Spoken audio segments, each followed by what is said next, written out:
Hi everyone, मैं हूं doctor Archi Maheshwari और जवाहरलाल नेहरू यूनिवर्सिटी दिल्ली का एडमिशन नोटिफिकेशन आ चुका है। तो अगर आप जेएनयू से कोई कोर्स परस्यू करना चाहते हैं सो दिस इज द टाइम जब आपको उसके लिए अप्लाई करना होगा। सीयूईटी का स्कोर कार्ड आपके पास ऑलरेडी है, उसी के बेसिस पे मेरिट तैयार होगी, उसके बेसिस पे आपको एडमिशन मिलेगा।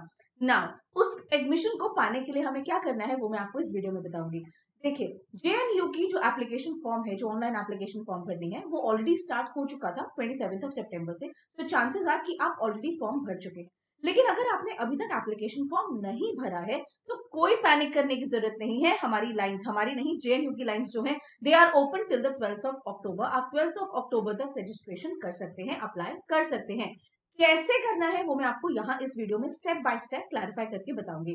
सबसे पहली चीज जो मुझे आपको बतानी है वो ये कि ऑनलाइन एप्लीकेशन जो आप सबमिट कर सकते हैं वो सिर्फ और सिर्फ एक्सक्लूसिवली एक ही जगह से कर सकते हैं, which is the official website of JNU, which is jnue.jnu.ac.in। अगर आप जेएनयू से कोई भी कोर्स परस्यू करना चाहते हैं, यूजी कोर्स, ग्रेजुएशन, तो आपको इसी वेबसाइट पे जाके एप्लीकेशन भरनी होगी। अब एप्लीकेशन भरने में क्या क्या करना है, इसके 4 स्टेप्स हैं जो मैं स्टेप बाय स्टेप आपको बताऊंगी, और उसके अंदर भी हमको क्या चीजों का ध्यान रखना है, that I am going to tell you very very precisely. So first thing that you have to do is that you have to fill the application form with personal details. Personal details जब हम डालते हैं तो वो कौन सी details हमसे मांगता है? पहली बात, आपके पास सीयूईटी का स्कोर कार्ड है, आपके पास सीयूईटी का एप्लीकेशन नंबर है। उस एप्लीकेशन नंबर को आप एंटर करेंगे, वो आपसे पासवर्ड पूछेगा, पासवर्ड में आप अपना डीओबी डालेंगे। डीओबी का एक सेट फॉर्मेट है, DOB date of birth, date of birth का एक सेट फॉर्मेट है बेटा, उस सेट फॉर्मेट में ही आपको डीओबी डालना होगा।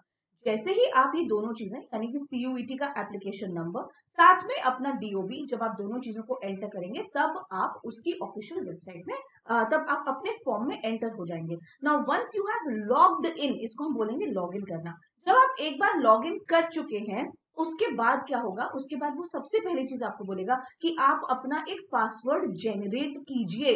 आप एक पासवर्ड जेनरेट करेंगे। इस पासवर्ड के लिए बहुत सारी गाइडलाइंस हैं। सबसे पहले तो ये पासवर्ड जो है वो 8 to 13 कैरेक्टर्स का होना चाहिए। इसमें एक अपर केस लेटर होना चाहिए, एक लोअर केस लेटर होना चाहिए, एक न्यूमेरल होना चाहिए और एक स्पेशल कैरेक्टर जरूर होना चाहिए। So these are the prerequisites for your password.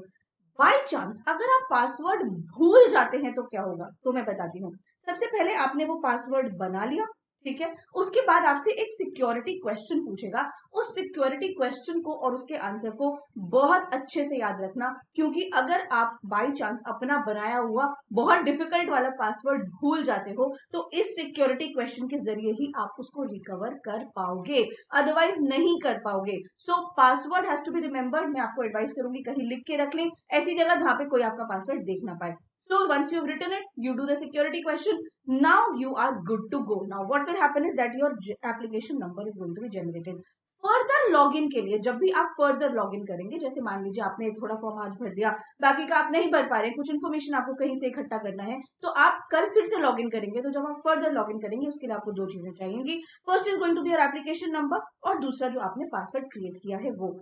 Now once you have logged in and filled in your details, जो आपकी पर्सनल डिटेल्स हैं वो हो गई, उसके बाद स्टेप 2 क्या आता है?